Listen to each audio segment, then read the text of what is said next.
Hello, and welcome to Dream Cinema. For the past 5 years, the Step Jayne album Silver Bullet Suicide has been released one track at a time with an accompanying video. For the next 10 months in Dream Cinema, I will be exploring each track and video with a co-host. This month, I am speaking with James Marks. James is a humanitarian and yoga teacher who teaches in both Palestine and Israel. And we invite you to watch the Step Jayne music video, Jerusalem, prior to listening to our conversation. There are several points in the conversation where audio difficulties do occur, but they are brief, and thank you for bearing with us. This is part of the Five Doors monthly online gallery hosted by myself, and it can be found at jdrudometkin.com/5 doors. Thanks, and we look forward to seeing you there. Hello, right. James Marks, world traveler, What's up, JD? humanitarian, yogi, and yoga teacher. Welcome to Dream Cinema. Thank you. It's a pleasure to have you. And I've never done a podcast before, so. well, you know, it's just basically like having a talk with a friend. Yeah. So, Sounds good. So it's over there in. Are you in Tel Aviv right now? No, so I'm in Jerusalem. You're in Jerusalem. Okay, so I live in Tel Aviv, but right now I'm in Jerusalem. Yeah, so I'm with my family. We're staying at like a bed and breakfast. So Okay. we're about 15 minutes from the old city, but we're basically in the middle of nature, which is really, really nice. Wonderful. Well, the visuals are a little shaky, but they're coming through, and I think your you can't see. Oh, okay. Your voice is coming through if the visuals don't. So we'll be fine. Okay, great. I want to start in kind of a different place than maybe you would have expected, but I want you to tell me what is makluba, and briefly, how is it made? Makluba. So makluba in Arabic, it means upside down. So it's one of my favorite Palestinian foods, and it's a specialty of Hebron, which is the city that we visited together. And so it's basically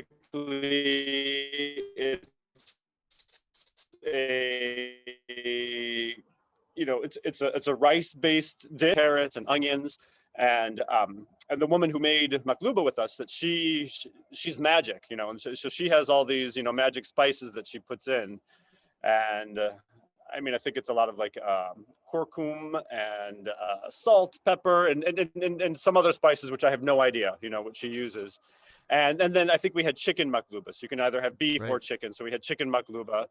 And so you cook it in a nice like chicken broth, and then when the dish is done after about an hour, then you take the whole pot, and then you take it and then you turn it upside down onto a plate, and then you reveal it, and it should stay together. That's like ideally a good makluba, where it doesn't completely fall, but it kind of stays together.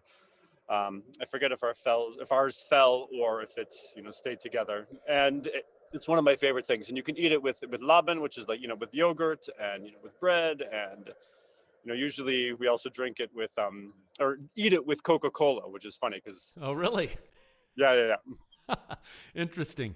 Well, it was delicious, and it was such a unique experience to see that side of Israeli-Palestinian life that we wouldn't have been exposed to without you acting as a tour guide, and without your connections to the Palestinian people. But you didn't grow up in Israel or Palestine. Ohio. You grew up in is it Cleveland? Is it Cleveland? Cleveland, Ohio.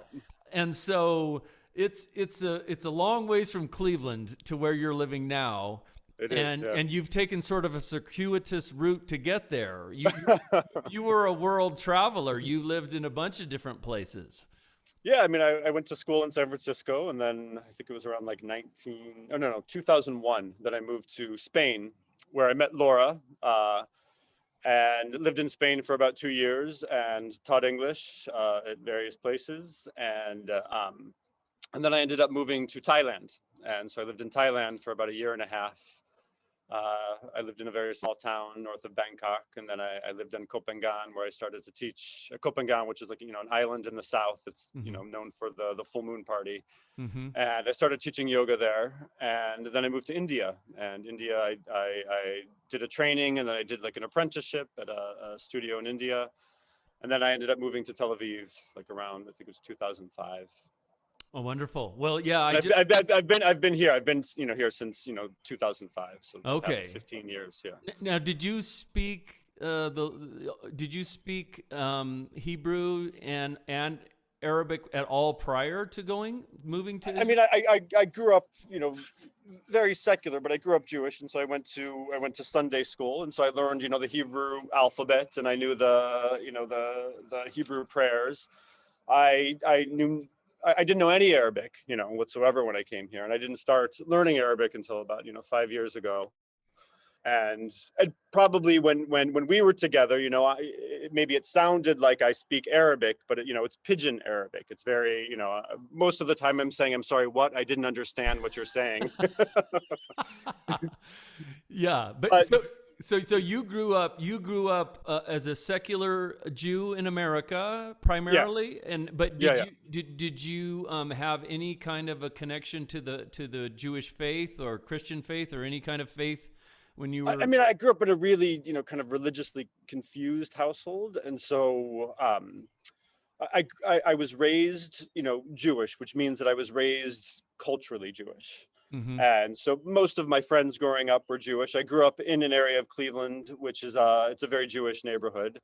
And so like the middle school that I went to was half white Jewish, a few white Christians, and black. Mm. But then I went to a private school, a private high school, which was Catholic. Okay. Which is very funny. Okay. And so I went to, private Catholic school, and I was one of, I think, 2 or 3 other, Jewish kids at that Catholic school. Interesting. So, and then you eventually find your way to India, and you find your way into yoga. But I started yoga in San Francisco when I lived in San Francisco. Okay. Yeah. And what, but you didn't just, obviously yoga has not been a passing interest for you. This is something that you still do to this day, and you teach. Yeah, right? I still teach, yeah. So I mean, I started yoga like 1998. Okay. And then I started practicing, seriously, whatever that means. But when I was living in Spain with Laura, we started practicing Ashtanga yoga, and I started practicing 6 days a week. Mm-hmm. And then I think that kind of led me to to the Far East, and so I went to Thailand, and in Thailand I actually did a self practice when I was living there. So I didn't have a teacher. Okay. But I just practiced on my own. I would, practice yoga every single morning, and then that led me, of course, to India, where I went a little bit deeper into yoga and did a training and did an apprenticeship and whatnot. Wonderful. Yeah, I practice with a couple out here in the desert where I live, and they studied in India as well. And it's interesting what draws certain people to India and to the practice of yoga, and some really stick with it. It seems like you're one of those that has stuck with it. It's stayed a part of your life. What draws you to yoga so much? I mean, I think initially, like, I actually started at university in San Francisco, and I had to do Iyengar yoga, and I didn't have to do it, but I had to do a physical education requirement, and flamenco was full, and so so I decided to go to yoga instead, and it was Iyengar yoga, which is a very it's a very slow, detailed practice, and I was 19 at the time, and I did not connect with it at all. I would fall asleep in class. It was 7 o'clock in the morning, and sometimes I would go straight from the club to the yoga class, complete with covered in glitter, and right. And then, but it did give me a good basis for the practice, which I started doing later on, which was I started, doing vinyasa flow, which is a little bit more, physically intense. And I connected with that right away. And I needed something very intense for all my nervous energy, and I didn't connect to actually the practice itself, but I connected to the feeling that I had afterwards. And the feeling that I had afterwards was I felt calm. I felt at ease. I felt comfortable in my own skin, Yes. And that's what drove me forward, I think, was that feeling of being comfortable in my own skin, Yes. And then that led me to Ashtanga, and I kind of like intuitively, I just said, I need to do this every single day. And so I started practicing, 6 days a week. And I think I started to get more into the, spiritual side, probably when I moved to Thailand. But the spiritual side for me was actually not, it wasn't from studying philosophy. It wasn't studying, mantras or chanting or, and anything like that. But it was from being with myself and learning how to be with myself. Yes. And so for me, that was kind of like the spirituality. And I kind of thought there was, I had this vague idea that there was a philosophy, attached to it. But that when I really think about like the kind of core of it, that it was really just learning how to be with myself and being by myself, Yeah, that's a good way to put it. And we did yoga with you in Bethlehem. And what? Oh yeah, we went to the class. That's right. It was wonderful. Share yoga. Yes. Yeah. It was very relaxing. And I think what's interesting is that a lot of probably Americans, at least, don't realize that there are a lot of Palestinians that are actually Christians that live in Bethlehem and various regions around Palestine and Israel. And not necessarily just Muslim Palestinians. And no, there's Christian Palestinians also. Yeah, right. And then the other part of the trip that we've already alluded to and spoken about is how you took us into Hebron. And that city has undergone a massive change over the last 5 or 10 years, correct? In terms of the just the economics. The insanity of Hebron has been there for hundreds of years, but I think the state that you saw Hebron in, it started around like 1993. Okay. And I think 1997 is when it became segregated, when it became a segregated city. And so Hebron is one of the most unique cities in the West Bank because it's a divided city and there's two different areas. So the city of Hebron, the Palestinian side, which is Area A, which is under Palestinian Authority, control, is around 250,000 people. And the area that we went to is around 30,000 Palestinians and 800 Israeli Jewish settlers.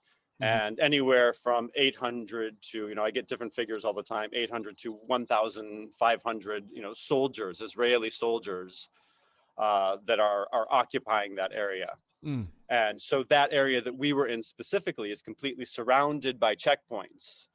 Right. And we were actually able to access that area through a settlement. And so we actually took a bus, an Israeli bus that took us down to that settlement. No, we took a taxi actually. Yeah, but normally I'll take a bus. We took a taxi with, I think we took a bus, I believe. Oh, we did the bus. Yeah, okay. Yeah, I believe so. Oh, we took a taxi to Bethlehem. To Bethlehem, yes. Yeah. To Bethlehem with Muhammad. Right, yeah. Right. And then so we get into that area through a settlement, so we didn't actually we didn't go through any checkpoints, the Jewish Israelis, we don't go through any checkpoints to get into the city of Hebron. But for the Palestinians living in that area, because this area is under complete, Israeli military control, for the Palestinians living in that area, if they want to go to the Palestinian controlled city, then they have to go through checkpoints. Right. So if they want to go to the market, or if they want to go to university, or they want to go to their job, if they want to get to their car. So Palestinians aren't allowed to have cars in that area. They're not allowed to drive on the streets of the Israeli controlled area in their own neighborhood. And they're also, they're not allowed to walk on many of their own streets in their own neighborhood. Wow. So many of the streets that we went down, that we were walking there only because you hold a foreign passport, and because I hold an Israeli passport, that we are able to walk on many of those streets. But Palestinians inside of their own neighborhood on many of the streets, they're not allowed to walk on those streets. Right. Well, I remember it had such a ghost town feel, and from what I was told, that general street we walked down that was a marketplace. Shehadeh Street. As I understand it, it used to be a vibrant marketplace where Palestinians would make money and sell their wares and food and everything. Yeah. And it was just, I think it was us and maybe a few other people. And that was it. That was it that day. That was in 2018, or 2017, turning into 2018. There. And I mean, the street that we were on was the area which, where the market used to be. That's a segregated street, and so that's where Palestinians are not allowed to walk on that area. Mm-hmm. And then when we go ahead. And then when you continue going down that street, like towards the checkpoint, then there is a line where Palestinians are allowed to walk. Okay. And so you cross a certain line, and then after that line, then Palestinians can be on the street, for maybe like 50 meters until they reach the checkpoint. Mm-hmm. Right. Well, and I remember when we met with the family there, with the Makluba, and we had dinner, and it was so amazing. And then hearing the stories about the father, who was a tailor, and who had his hand electrified in the wire there, and just so many. What happened to me was that I was sort of a typical American with a fascination with the Middle East because of my Christian roots. Okay. And the stories that I grew up with, and then even I studied theology as a young man in college. So I was deep into it, in terms of religion and the philosophy of Christianity, and as a byproduct. That really comes across in the video also. Right. Very much so. And so when I went to Israel and you kind of became our tour guide, it was the beginning of a process of opening my eyes to another way to see the whole picture of what's going on there, politically, religiously, and it started to open my mind to other possibilities of how to view this beautiful land. A land fraught with a lot of tension, and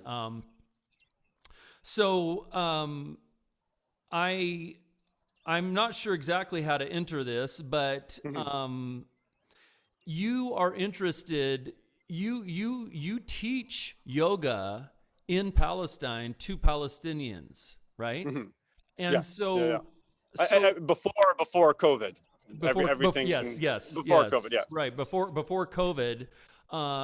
And so what prompted you, because I assume that you could just be in Tel Aviv teaching yoga, in a city there, but you go deep into Palestine, as I understand it, and you teach yoga to Palestinians. What causes you to want to make that connection? I mean, that's like a huge, long story, and I'll try to make it as short as possible. Okay. But it was, I don't even remember hearing the word Palestinian growing up. Right. Right. Right. I mean, I really don't. Right. And I knew that there was a conflict in Israel. I knew that there was violence. I think the only framework or context that I had to place that violence was the Holocaust, which growing up Jewish, even though we were not religious, but when I was 9 years old, my father put on a documentary called Shoah, which is a 9-hour documentary with Holocaust survivors' testimonies, which is a devastating movie. Right. And so when I was 9 years old, my father said, "Okay, time for you to watch this." Wow. And then so I think when I would hear about Israel was always a home for the Jews, and it was a safe place for the Jews to go. And my parents weren't particularly, adamantly Zionist. They were probably, liberal Zionists.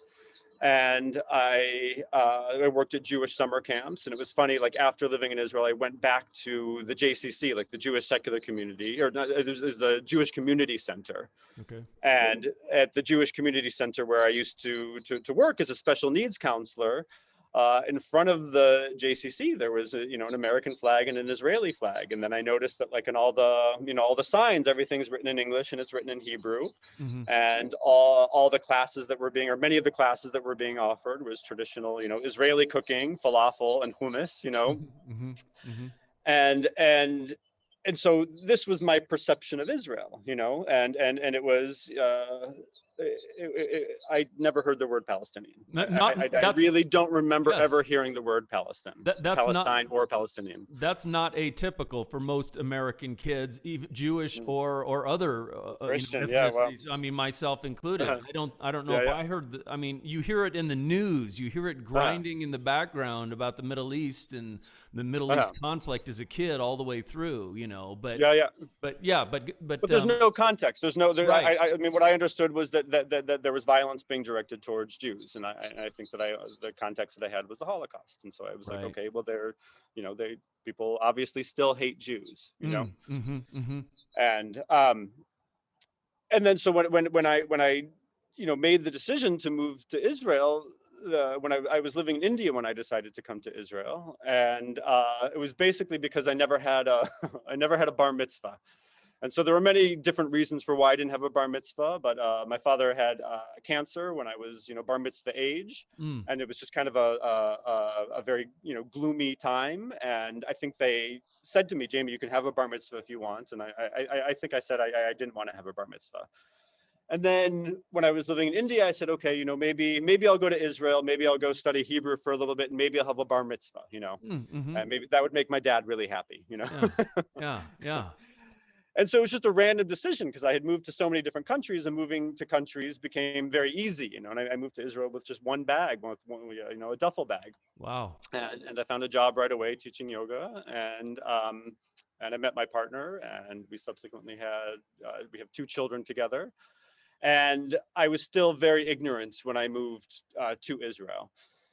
And I was very ignorant for about a year and a half, where I really did not understand what was happening here. I still don't understand what's happening here, but I would ask people, about the conflict, and this is at the tail end of the Second Intifada. And so, I was here for just a couple of suicide bombings, and I would ask people about the conflict, and people would give me very definitive answers about what's happening here, and I kind of took it at face value because, I kind of learned through living in many different countries is you trust the locals, you listen to what the locals have to say, Right.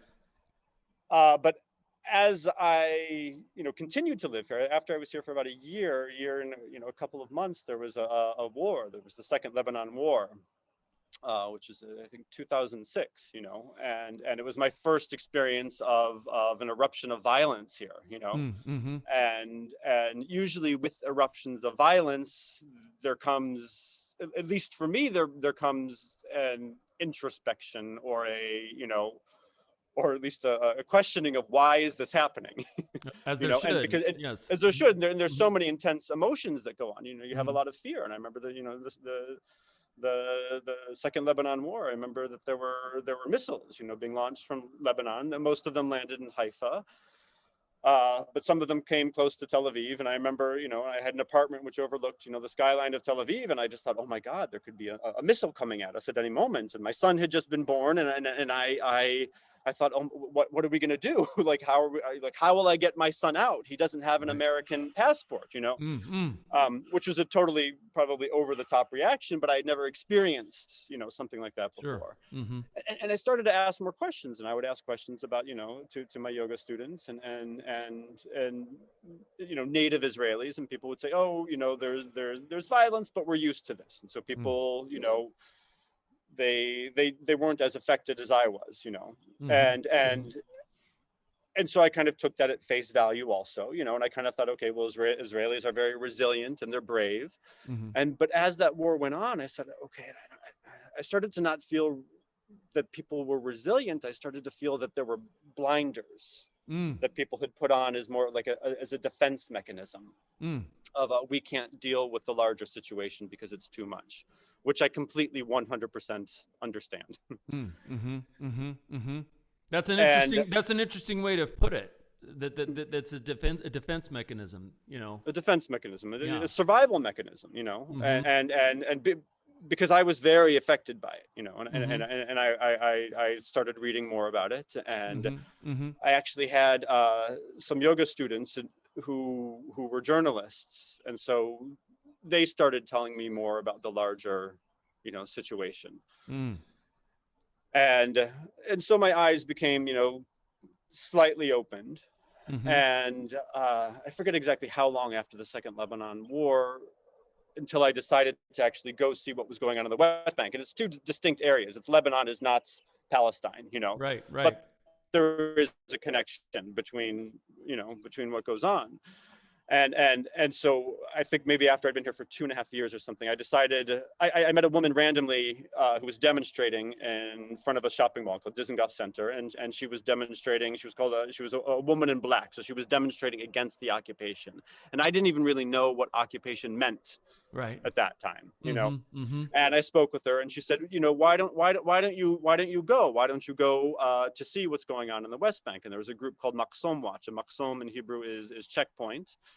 And so there's a group of Israeli women that will travel around inside of the West Bank, and they will observe the checkpoints. And so they will, you know, take notes to make sure that the soldiers are treating people, you know, humanely, which Israeli doesn't. Israeli women. So it's a group of Israeli women, primarily older Israeli women that do it, and they've been doing it for years. I forget exactly when Maqsom Watch started, but they've been doing it for years. And so I went with a woman to the West Bank for the first time, and I saw with my own eyes, you know, kind of what was going on there. And I think the first day that I went there, I saw this, you know, this horrible image, which is going to be, you know, forever etched in my mind, of Palestinians within Area C, which is under Israeli control, and that constitutes about 60% of the West Bank. And so within Area C, there's around 300 to 400,000 Palestinians that live there, and around 300 to 400,000 Israeli Jewish settlers that live inside of Palestinian territory. And so there have been checkpoints set up all throughout the territory, you know, to check Palestinians, as oftentimes they pass just from, you know, from their homes to work, you know, or to university or to the market. And I remember being at a checkpoint, and there was a line of about, you know, 15, 20 Palestinians. And then there were, you know, Israeli soldiers who are 18, 19 years old, and they are deciding whether or not these people can pass this checkpoint to get to university or get to home, you know. And I remember seeing, you know, these, you know, very.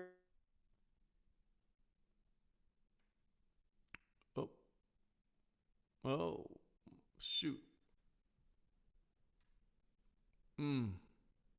Line of people. Wait, hang on. You went blank just as you were saying you came up to the checkpoint. You went blank for about 20 seconds. Okay, so we were observing the checkpoints. Right. Yes. From, you know, we were standing there just watching, observing the checkpoints, and then the image that I saw was 18, 19-year-old Israeli soldiers. You know, deciding whether or not these Palestinians were going to be able to cross the checkpoint, and so they're checking their IDs. And then at one point, the soldiers were kind of laughing with one another, and they were talking and they were joking, and you know, they're teenagers, you know what I mean? And that doesn't excuse the behavior, but they're teenagers, you know.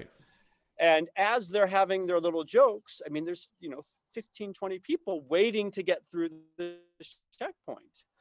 And it was just such a disturbing image, you know, and that these people's lives were in their hands, you know, and completely at their whim. When they wanted, you know, to have a little conversation, that meant that these people had to wait, you know, an extra 2-3 minutes to get through.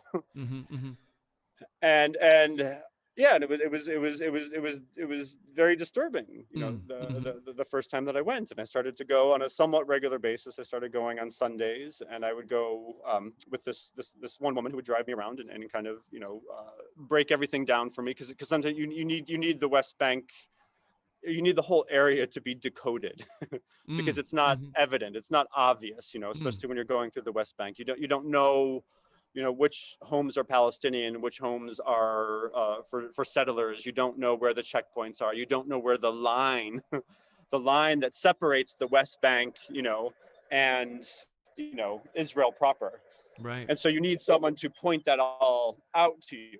So she Mm-hmm. started, decoding everything that was going on the West Bank. And then I remember I had to teach a Sunday night class in Tel Aviv, and I would come back, and I had I still had dust on my shoes, like the dust of Palestine on my shoes. And I would come back to teach my yoga class, and students would ask me, like, how was your day? And I say, oh, I went to the West Bank, and I went with Muck so much, and I saw what's going on at the checkpoints. And then people would, there was a blank stare on most people's face, and they would say, oh, can we do Trikonasana today? I really want to do Trikonasana. Wow. Wow. And that was the reaction from most people. Some people asked further questions, many people who were close to me, that they didn't want to hear about it at all. That they didn't want to know what was going on. The people. What I'm curious about is, in both America and Israel, is that it seems like typically progressive individuals somehow do not fall into a typically progressive ideology when it comes to Palestine. That's what. That's wonderful. And so it's kind of, there's a word for that. It's called PEP, which is Progressive Except Palestine. Is that a term coined in Israel and Palestine, or in the States, or? I haven't heard that. I don't know where it was coined, but that's what people say. Okay, you're progressive except Palestine. Okay, interesting. Yeah, and why is that? What's the? I don't know if that's cognitive dissonance, or if that's actually something deeper than that, or what? I mean, I've beat that question into my head, so much. When I have conversations with people who are progressive except Palestine, and I always wonder, why is that issue so difficult? And I think there's probably so many different reasons for it. And sometimes, I think partially, I haven't thought this through, but maybe, partially the reason is like, okay, sometimes when I will describe what's going on in Israel, Palestine, that I think Americans, there's always like the unspoken rule of like, well, I can insult my mother, but I can't insult your mother. And so I think people are very, hesitant of making any kind of harsh judgments about it, a place where they do not live and they don't understand all the dynamics, so that's, partially, the answer for it.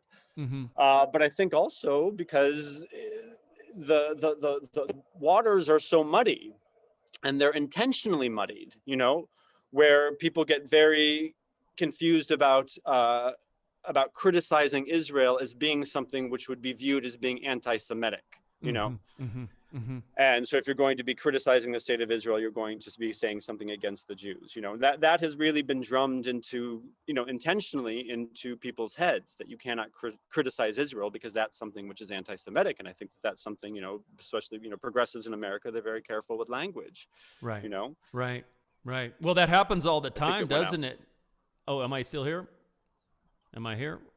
I hear. Yeah, you're here now. Okay. Can you hear me? Yes. Yeah. You're still good. Well, and then the other thing also is, I think that Israel, like you said, that you grow up with these stories. You grow up with these biblical stories, and so the land of Israel is very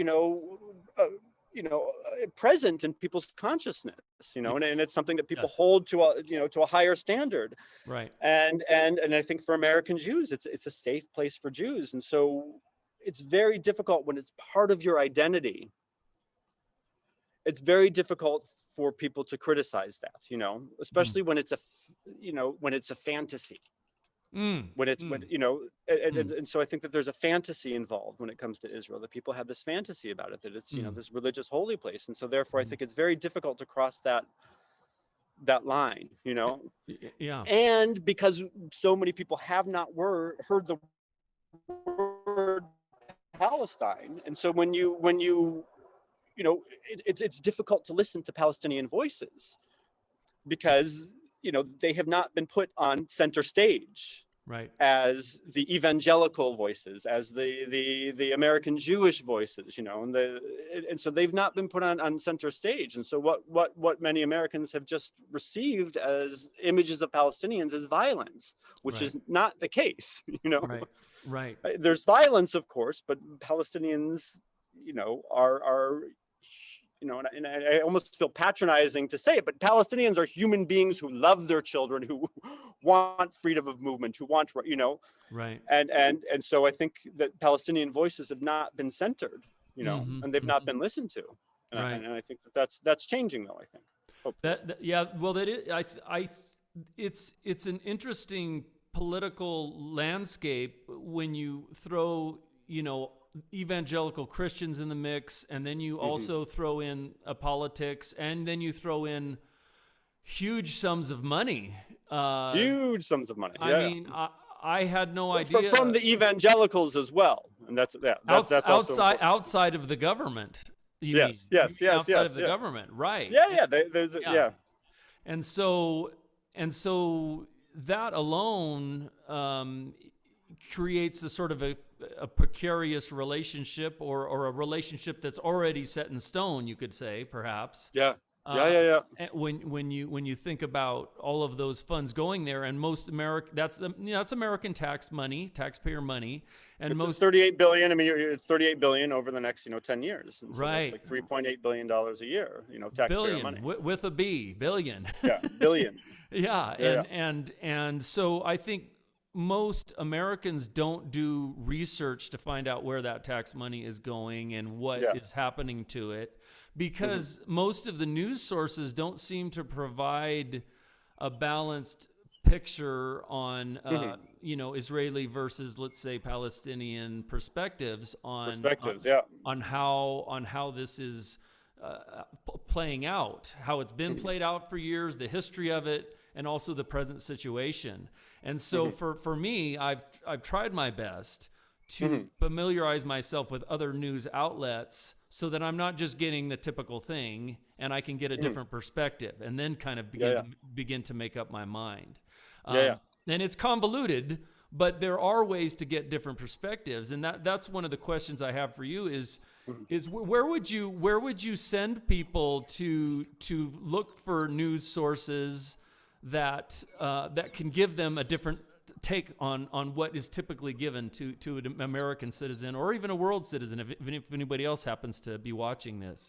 Yeah, that's wonderful. I mean, I think that's such a huge issue is where people get their information. Right.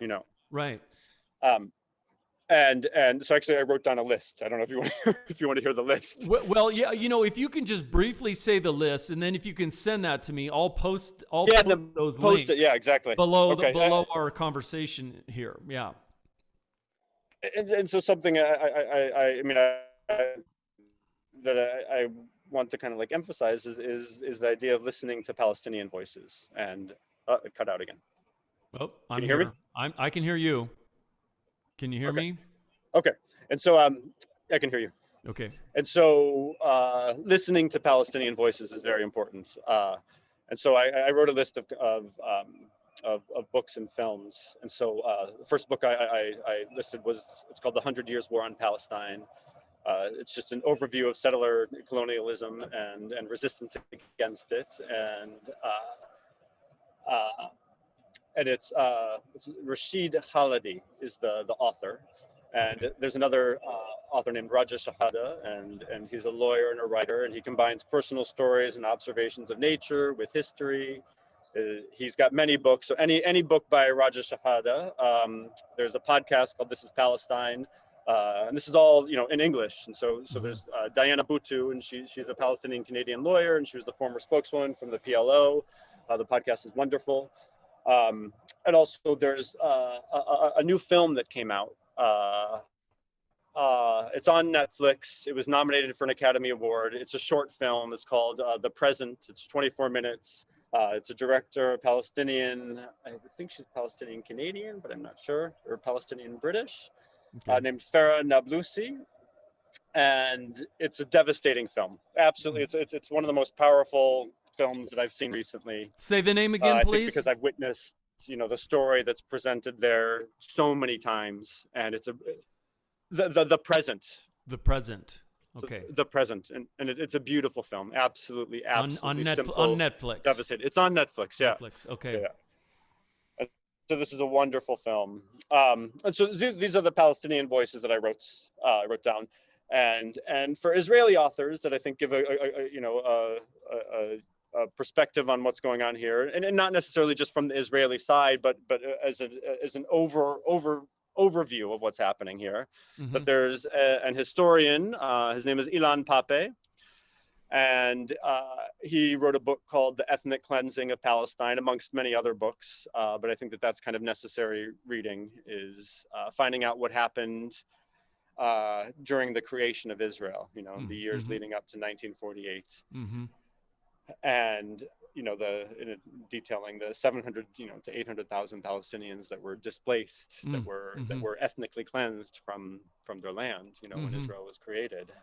There's another book by a man named Michal Sfard, and he's a human rights lawyer, and he wrote a book called the Wall and the Gates, which it's The Wall and the Gate: Israel, Palestine, and the Legal Battle for Human Rights. And for me, it's a fascinating book because he talks about his own struggle against occupation, as a lawyer, and how a lot of the cases that he's actually, fought for ended up making the occupation more focused, and almost enabling the occupation to continue through his legal battles, and it's a wonderful, wonderful, wonderful book. So you can, I highly recommend that.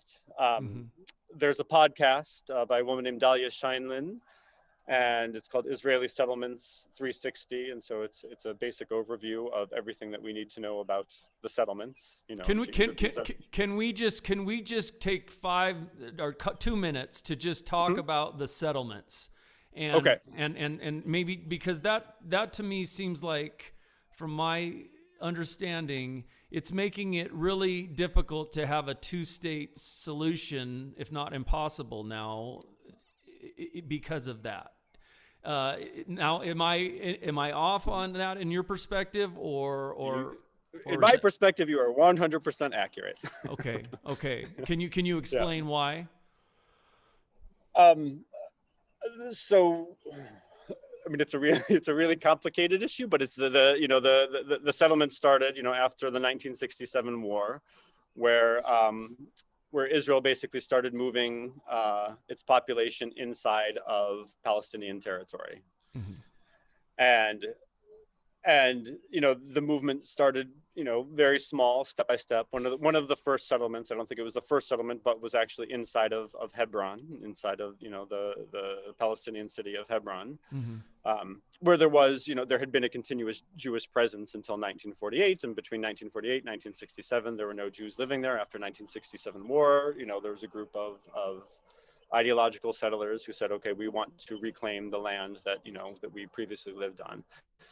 And these settlements started to grow over time. And I think the view from mainstream kind of secular society was that it was a fringe movement, that it didn't have any actual political power, when in fact it did have political power, and it was enabled by the Israeli government. And so these settlements started to grow, and all the settlements are built inside of Area C, which is, which wasn't created until the Oslo Accords, but the settlement started to grow exponentially. More and more people started to move in. And over time, people were offered cheaper housing in the settlement. So Israelis from, Israel proper started moving into these settlements, not just because of ideological reasons, but because of economic reasons. And so you could get a bigger house, you could get a cheaper house, you had schools, you had playgrounds, you had more space. And so now that settlement, movement has grown to, and there's always different figures, but anywhere between 550,000 to 700,000 settlers, if you include the settlers in East Jerusalem also. And these settlements aren't, just a couple of caravans, right, which I think a lot of mainstream secular Israelis have this idea, there's a settlement that you go through to get to Hebron, which is called Kiryat Arba, and Arba in Hebrew is four, you know, and Kiryat is like, you know, village, and so there's four, you know, Kiryat Arba is four, and so this is what like my partner would think about Kiryat Arba and would think, oh, it's four caravans set up on top of a hill. Okay. Uh-huh. And that's the image, you know, that Kiryat Arba brings. But when you actually go into Kiryat Arba now, if you're on the bus, you're in Kiryat Arba for 15 minutes. There are schools, multiple schools. There are, you know, there's a little shopping mall. There's an ATM. There's a coffee shop, you know. Right. And right. it's a full on, you know, village or small town, Right. you know. Right. Oh, are you there? And so the idea of a two-state solution. Oh. Hello? Okay, so you were saying the idea of a two-state solution because of all these settlements, and yeah. So go ahead. I mean, I think that was also intentional on the, you know, on the part of the settlers. If they wanted to put, I don't think, I know that they wanted to put as many facts on the ground as possible so that that territory would never, ever, ever be part of a Palestinian state. And so they built and they built and they built and they built. And now I don't see how it's going to be possible to evacuate, you know, those settlements. So there's, you know, people always talk about, you know, lands, you know, swaps, where some of the larger settlements will be, if there's a two-state solution, some of the larger settlements will be included within Israel proper, and some of the other settlements, you know, that are deeper inside of the West Bank will have to be evacuated. I don't know how that's going to happen. There's no political will for that. I know that it's also that some of the settlers would also agree to be part of a Palestinian state if they had some type of protected status as well. But I think still, when you get down to it, you would have to, you know, remove 100,000 people. Right. You know, and I don't know how that's going to happen at this point. Yeah, doesn't seem likely. It doesn't seem likely at all. Yeah. But I mean, we human beings, we can do anything. You know, right. or not anything, but we can do many things. And so if there was an actual will for it, we would be able to do it. But I don't see any will for it whatsoever. You know, well, it's election day today in Israel, right? Yeah, election day. And so I've been reading up on this a little bit, and it seems like Netanyahu still, even though he has these legal problems, still has a pretty good grip on his party, and it seems like will likely win again, but may not have a majority in his party. Is that what the general? I mean, most likely he'll get the most numbers in his party. You know, he's projected to win around 30 seats in the Knesset, which is 100. The Knesset is the parliament, so of 120 seat, you know, parliament, and then he has to form a coalition. So he just needs a majority, which means he needs 61. You know, seats in order to, or people who support him as being prime minister to form a coalition and, you know, remain in power. We don't know. We don't know what's going to happen today. We don't know. Yeah, it's interesting times. And you know what I'm curious about and interested about is the general climate in Israel. It seems like, I mean, I hear there were thousands of people protesting in the streets of Tel Aviv. I mean, that's what I've read in the news. In Jerusalem, so the protests are in Jerusalem. It's in Jerusalem. Okay, sorry. And so that's, you know. So yeah, they have weekly protests. There seems to be a growing movement. I don't know what you want to call it. I don't know what name to put on it. But there seems to be a growing movement against what has been happening with Netanyahu and his conservative administration. There seems to be a growing movement in Israel. Is that correct? How do you see it on the ground there? The way that I see it is that there is a movement against Netanyahu. There's a campaign that's called Lech, which means go. So there's been weekly protests for the past, I think it's 9 months of people. And I've been a couple times. No, once. I went once. And so of people who want Netanyahu to go. But the difficulty, I think, with these protests, from my perspective, is that there's no actual like ideology behind these protests, that it's not like, okay, well, we have a, you know, specific demands of where we want this country to go. Like, it's not like, oh, we want to end the occupation. It's basically, we just want Netanyahu out, you know. So there's real no ideology behind the protests that are going on. And I think there's many different reasons for people going. I think it's like, I'm supportive of it, but then also it's not reaching into the core issues. And so for me, it feels like it's going to be deflated, that there's no actual like power behind it. Because right now the alternatives in this election, that some of the alternatives are people who are further to the right than Netanyahu. Right. I read that.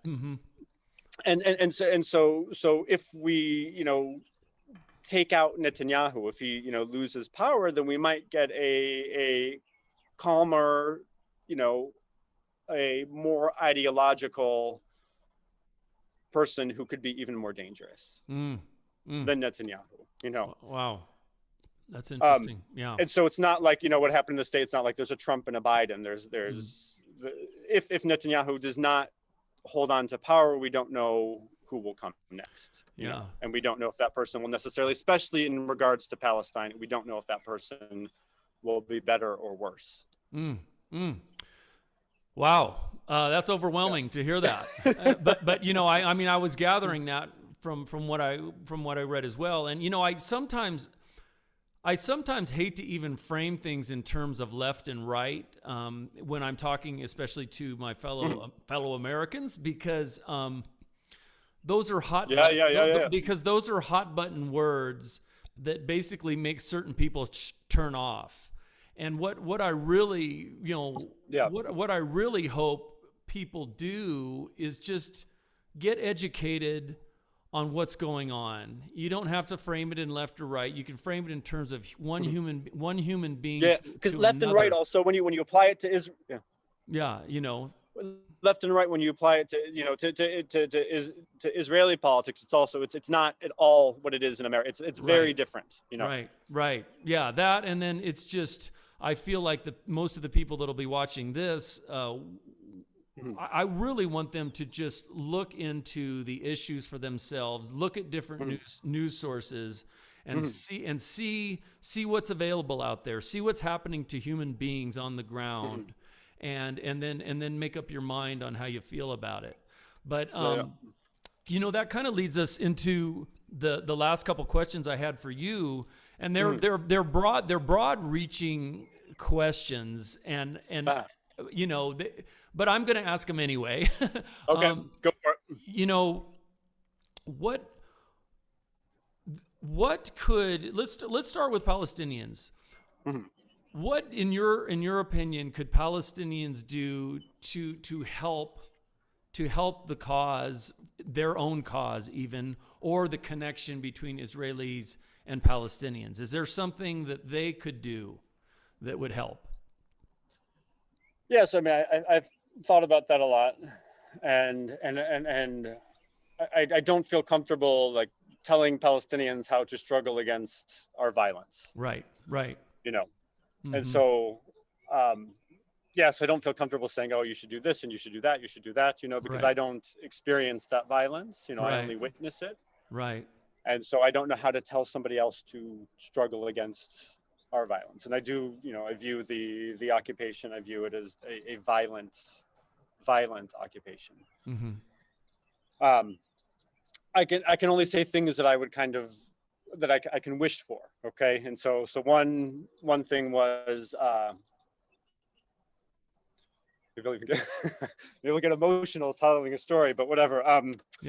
I had a friend, a very, very good friend who you met actually. And she's, you know, she's a Palestinian activist, and she had gone to Germany for a conference, and she went to the Holocaust Memorial, and when she went to the Holocaust Memorial, she actually took a picture of herself, and she posted the picture on Instagram, which is actually a big deal for a Palestinian to do that. And when she came back, I spoke with her, and she said, Jamie, I didn't know. And she said, I didn't know you know, what happened, you know. And she said she knew that there were atrocities, that there was you know, there was, you know, horrible things, but she didn't know the extent of it. And it's something that I think using the Holocaust to excuse our behavior is not okay, but I think it's to understand our behavior, you know, and understand a lot of the neurosis that is behind what's happening here. And I do think that that is important, and it's not as an excuse, and you know, but to understand, you know, what historically what Jews have been through and what they've gone through and what Jews are afraid of, I think is incredibly important, you know. But I don't think it should ever be used as an excuse, you know.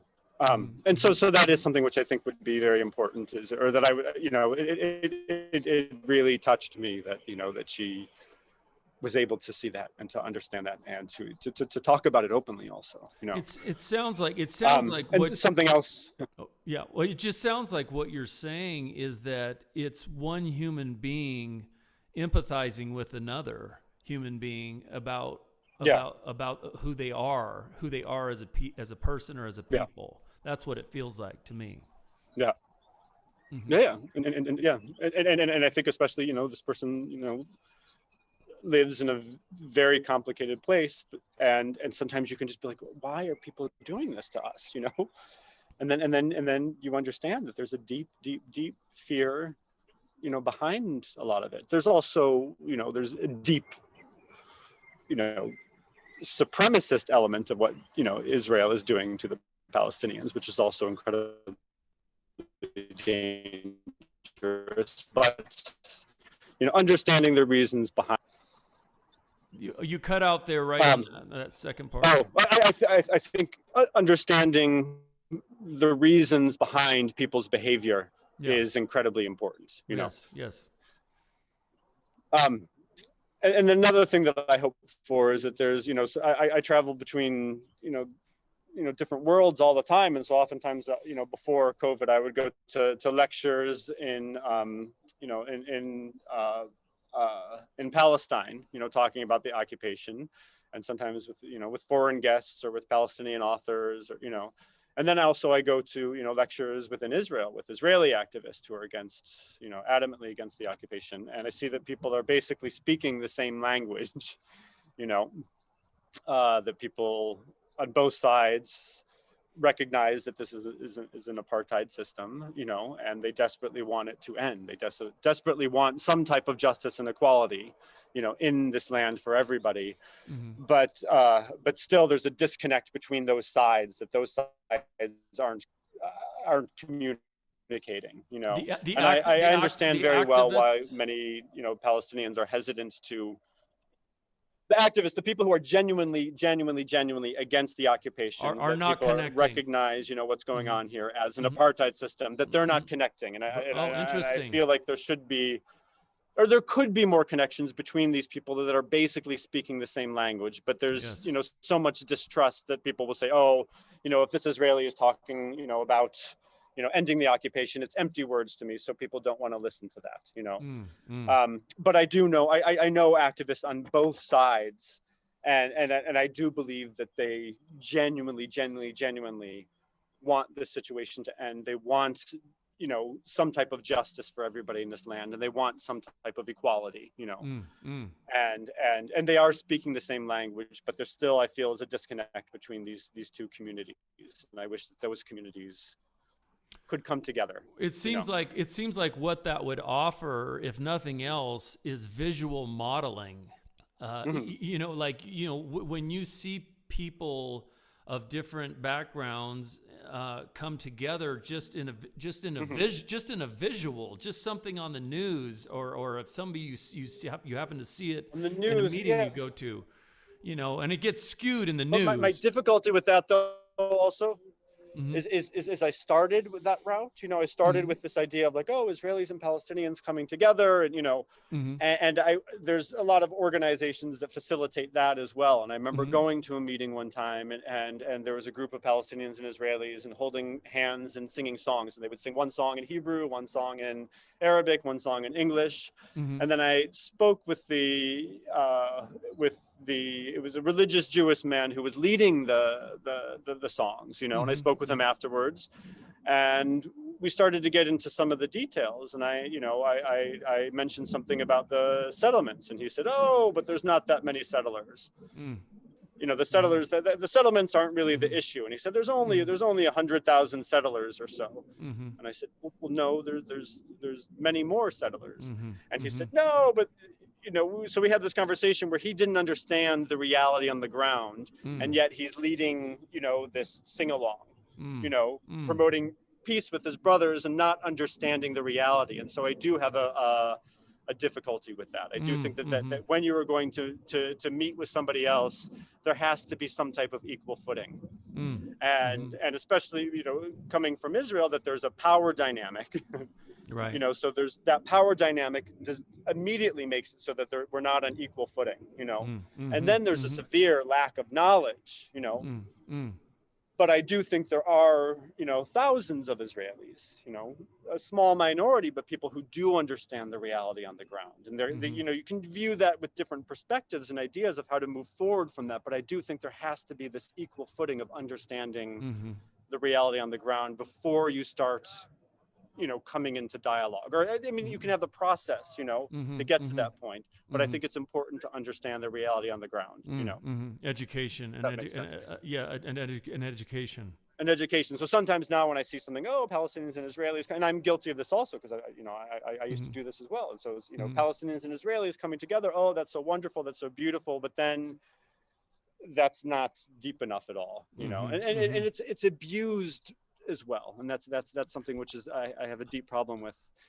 I've noticed that in some of the younger people that call themselves activists, and they see. I noticed a lot of videos on YouTube from young, in particular young Israeli activists, but they don't really. If you listen closely to what they're saying and you follow the logic, it seems like it's kind of a Zionist agenda, hardcore that's masking as a progressive activist person, but it just doesn't seem like it's true. But you could be, if you're just listening topically, you could say, oh, they're really pro humanitarian, you know.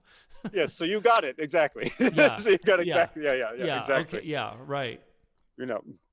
So thank you for giving me those, you know, couple of points about, you know, and that's an awkward thing to ask somebody, you know, what you said there. But we've already said quite a bit about really what your perspective on what Israel could do is. I have a couple of other things, just like, and I'll do it like. Okay, but I do want to offer you that opportunity to talk about that as well. So I have just, you know, things that Israel can do, and I said, you know, number one is stop systematically and strategically stealing Palestinian land. You know, and that could really do a lot of good here. Stop home demolitions, stop imprisoning children, stop the blockade of Gaza, allow freedom of movement to people, honestly address the Palestinian right to return, which is the refugees, the Palestinian refugees. And I think also, and I'm harsher on Israel because I'm Israeli, so I can insult my mother, and I'm an Israeli citizen also. I don't know if we went into that, but I am an Israeli citizen. Okay, I'm glad you clarified that. And so I think you know, we need to teach people the actual history of what went on here.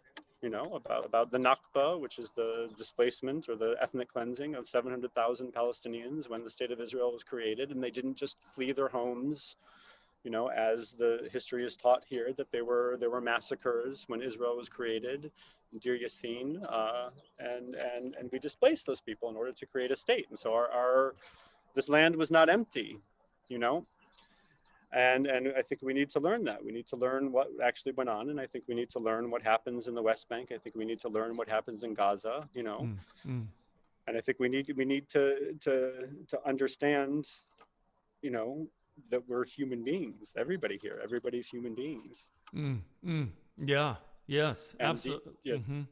We can't dehumanizing it. We can't dehumanize anybody because it's everybody. We are all human beings. Right.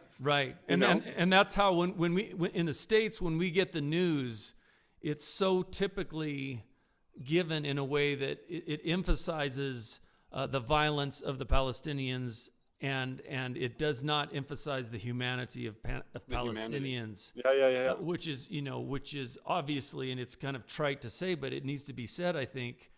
Yeah. That most Palestinians are just like anybody else they're trying to live a good life in a place that's safe and put food on the table and be with their kids.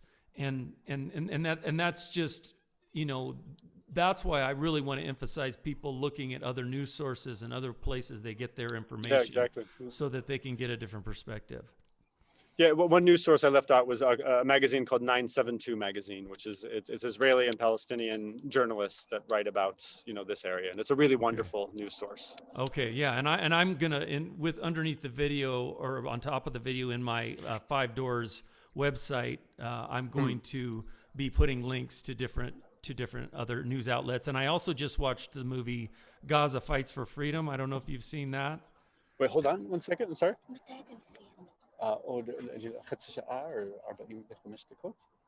Okay. Sorry. No. Okay. I'm sorry. That's okay. It's okay. My daughter. It's nice to hear some of the language. Okay. Yeah. So have you seen the documentary Gaza Fights for Freedom, Abby Martin? No. I'm familiar with her, but I've never seen the documentary. Anyway, that's something for the listeners to check out as well. But that'll be a link on there. She came to Hebron. She I think there's a segment with her being in Hebron. Yeah, she's done a lot of different work in Israel and Palestine. This is a bunch of footage, I think, that Palestinian journalists took, and then they compiled it together with her doing a voiceover and narrating. And it's powerful. But I hadn't heard of the Netflix one that you mentioned before, so I'm excited. Oh yeah, it's great. I'm excited to look at that one too. We can probably wrap this up pretty soon, but I just wanted to give you an. We didn't go into your video at all, into your music. So let's do that for a few minutes as we close. Yeah, because most importantly, I wanted to get your perspective on Israel and Palestine. So my video can be a secondary thing. No, but it's something I love that you that you spoke about your Christian upbringing, and I think it's something that anybody who comes to visit here, that you bring with you your background, and you're going to view this land through your own prism of what you've learned, Right. Yeah.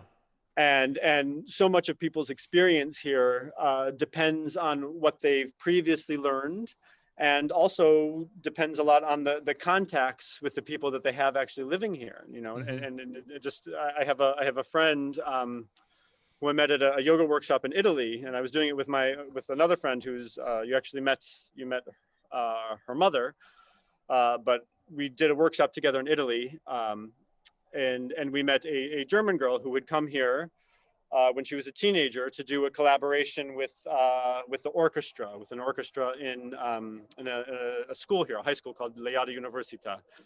And then so my friend, who's Palestinian, she invited her to come over to teach yoga in Palestine. And so she had these, two different experiences when she came here as a high school student, and then when she came here later on, as a young adult to teach yoga in Palestine. And when she was, teaching yoga in Palestine, she traveled all over Palestine. On her last day before she flew out, she came to Hebron. She saw, what was going on in Hebron. And her mind was so blown. It was completely blown. Yes. Yeah. And she actually had horrible problems at the airport. It was a horrible situation. And she said she felt hatred for the first time when she left. And she was like the sweetest human being ever. And she said she felt hatred for the first time, the way that when she was interrogated, And so she brought with her all of these, the German guilt and and her, yoga, beneficial energy. Right. And it was just so interesting how she reacted with what's going on here, Right. Yeah. And so I'm wondering what your background was and how when you brought that to Israel, Palestine, and how that influenced it. Well, I mean, the I way that grew, you know, yeah, you viewed your experience here. right. Well, I mean, I grew up with the Hebrew Bible and all the stories. We didn't have a TV growing up. We didn't go to the movies. The stories that I heard were the stories from the Hebrew Bible, and then combined with the stories of the New Testament Christian Bible. And so those were like, some kids grew up with Star Wars. I grew up with Moses, Noah, King David, all of these things. And then I grew up with the stories of Jesus in the Mount of Olives and Jerusalem, walking through the streets of Jerusalem. So these stories, when I came to Israel, I just was I was so moved in so many different ways. And I actually kind of expected it to be not as moving, because I thought it would be just one big commercial, scam to say that Jesus was buried here and he resurrected here, and and people are just trying to make money off you. But I know that happens, but I was still moved by walking through the old city, smelling the smells, experiencing what happened, and the food just also somehow felt so, I don't know how to put it, but everything sort of felt familiar in a weird way, even though I'd never been there. And I think it's just that part of my mind had already created this whole world, but then it must have been close to the reality that I'd created as a kid and as an adult in my mind. And so I entered Jerusalem and Israel with that. But then when I met you and you took me to Hebron and experienced a whole other side, I began to sort of shift my reality into what I was experiencing, and how I would kind of create the project, and how I would portray certain things in a different way.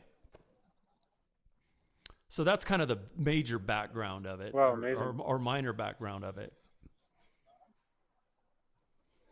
Yeah, that's something that I felt from like both you and Laura also, was this, because I brought so many people to Hebron, and some people have built such stories in their head, such firm stories in their head that Hebron is too much of a challenge where they can't really absorb it. Yeah. And I feel like you and Laura were able to really absorb it. You know what I mean? Yes, and to see. Oh yeah, I mean, it was amazing to see. It was horrifying to hear stories from Palestinians about what had happened to them, but I opened my heart to it because I want to hear human stories. That's what I think we're kind of made of as humans, our stories. And so for me, the essential song Jerusalem, I started playing this D minor chord a long time ago, and then and I played it for several minutes, and then all of a sudden from my gut and out of my mouth comes the word Jerusalem. And that's how the song sort of began. I didn't know where that came from exactly, or what that was about. It sounded like a call to prayer when you were doing it at the beginning, the very beginning. It reminded me of the call to prayer, like the Muslim call to prayer, Yeah, and then when and that's interesting, because I hadn't really heard a ton of that type of call to prayer, other than sometimes in Middle Eastern music. But when I got to Jerusalem, and then I was in the old city, and that cacophonous sound of all of the calls to prayer, and including Jewish recitations, and then the Christian bells, it's just overwhelmingly moving somehow to me, even though I know everything that is involved with it is not necessarily is not necessarily spiritual. It's like violent oftentimes, but at the same time, there is such a deep, profound spirituality in that city that just really moved me. And so, what Jerusalem really for me interpersonally symbolizes is just the kind of tension that resides inside me, of part of being a human being, where you have things inside you that are sometimes in conflict with yourself. Spiritual ideals versus the reality of life. You know, there can be jealousy and hatred. At the same time, there's love and compassion in your heart. All of these things reside inside human beings at the same time. And so the kind of the plot and the narrative is that this character starts in the old city and makes his way out to the Dead Sea, where he gets buried, where he is buried in the Dead Sea. And then I thought it was a baptism. Well, in the Christian tradition, baptism is often referred to as a burial. Okay. You die to the old self and you come out a new self. And so a new self, so it's like a cleansing. A cleansing. But it's also like a commitment to Christianity also. Yes, it is definitely a commitment to Christ within the Christian religious tradition.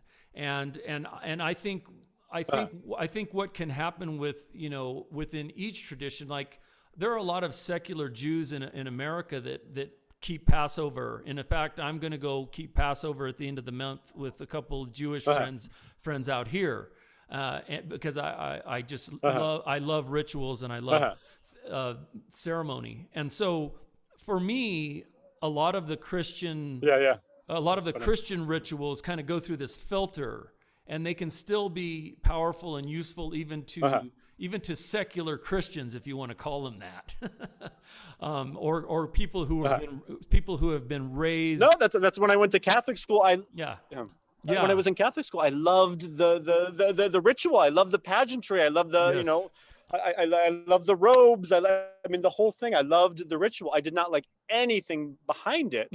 Right. But the ritual I loved. Churches, I'm still in awe when I go to churches. Completely. Yeah.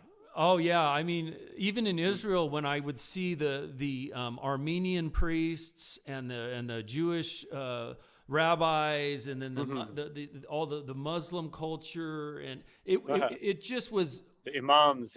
The imams. Yeah. Sorry. It just was. Yes. It was resonating. It's mind blowing. Yeah. It's just vibrating so fast with all these frequencies. I know that sounds airy fairy, but I loved walking through those streets and being there, because there's but it's frequent. What's that? Frequencies. You go to different. Yeah. What's that? Yeah, I mean it's free. It's because especially in Jerusalem, you'll be in one quarter, you'll be in the Jewish quarter. You make a left turn, and then all of a sudden you're in the Muslim quarter. Right. And so it's these different frequencies that are, combining with one another. Yes. We're basic. Yeah. It's just like you turn a corner and it smells different, it feels different, and everybody looks a little different, and there is so much beauty there too. And there's so many things that are going sideways that are horrific, but there also is just so much beauty to experience in Israel and Palestine. And I felt that when I was there, and I hope to go back one day. Yeah, but so that's it. The last part of the video. There were a couple questions. So Sure. One thing I did want to know is if that was a baptism committing yourself to Christianity, or if it was a baptism cleansing yourself of Christianity, or cleansing yourself of sin of what you had just seen, because you're running away from from the city, and then you get into the water, and then there's then there's a cleanse that happened. I mean, the way that I interpreted it was not that you weren't committing to Christianity, but you were cleansing yourself of previous experiences, of cleansing yourself of a lot of the insanity. And at the end, there's a peaceful expression. You have the necklace, and then there's a flash of peace written in stone. And so I was wondering if that peace is like your own peace, or is that peace for the region, or what was that peace about? Was that internal, or was it external, or a combination of both? Well, I mean, to me, I think the most essential grassroots political movement that can happen is within ourselves. That's to me. That's to me how any kind of change is ever going to happen, and humans are going to evolve past what we did in the 20th century and way before and from time immemorial. I think that. So your interpretation, the latter interpretation you had about it being a dying to certain things, certain ways of being, certain ways of thinking, is probably closer to the intention that I had. But a lot of the way I work is kind of in this intuitive way, and I just sort of, when I start editing, things start to come together, and it made sense. And it felt like it was a hope for peace within myself, but also I tend to have an ideology that, or a belief that we're all deeply connected. We're all very, very similar in so many ways, and we just are. There's a veil in front of our eyes, and we don't always see it. We don't always experience it, and so. That's my hope for myself, and I do hope for peace in that region. I feel like if there can be peace reached in that region, there can be peace reached anywhere, you know? Yeah. Yeah. And that's something I've had people say it to me, and, you know, if you want to be peace, if you want peace, you have to be peace. And, you know, I've gone through phases where I'm like, okay, I'm not peaceful. I'm fucking angry, you know, or I'm disturbed, or I'm mortified, or, you know, but it is something that I do think is important to always return to, is this idea, okay, you want to have peace, you have to be peace, and you have to constantly go back to it. And it's a lot of work to do that and find that peace within yourself. I think it's just essentially a lifetime process of just hopefully continuing to realize that that's something that you want. I mean, it can be, because life is what it is, you know, it's a rough go for all of us in different ways, you know, whether it's existential or actually physical danger or whatever it is that we're going to have to deal with in our lives. And I think certain practices help in that regard. I mean, certain people, yoga, I think helps a lot to get that kinetic energy moving. I think other people find meditation helps. And I think at the root of each tradition, oftentimes the founders are mystics. They are the ones that kind of they understood a deep essence of what peace, inner peace for human beings can be. And then over time it gets diluted. But some of those traditions can be reinterpreted in Christianity, in the Muslim culture, in Islam, in Judaism. And they can be retooled to bring about something meaningful in our own lives, and they don't have to be lost. I don't think, you know, we just have to run them through an intentional filter that works for us, and that I think hopefully is communal in a certain way too. Maybe globally communal. Yeah. So. Anyway, wow, it's been a pleasure to chat with you. A total pleasure. Really. It's good to see you. It's great to see you too. And again, thank you so much for what you gave to me. As I'm going to get a little emotional here myself, but I think that every once in a while you run into somebody in life that just opens up a whole window for you into something important.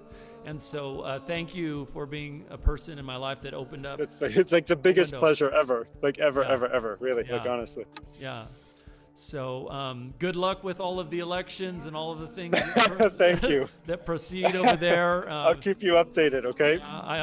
May you and your family be well, and thanks for all of the wonderful insights today.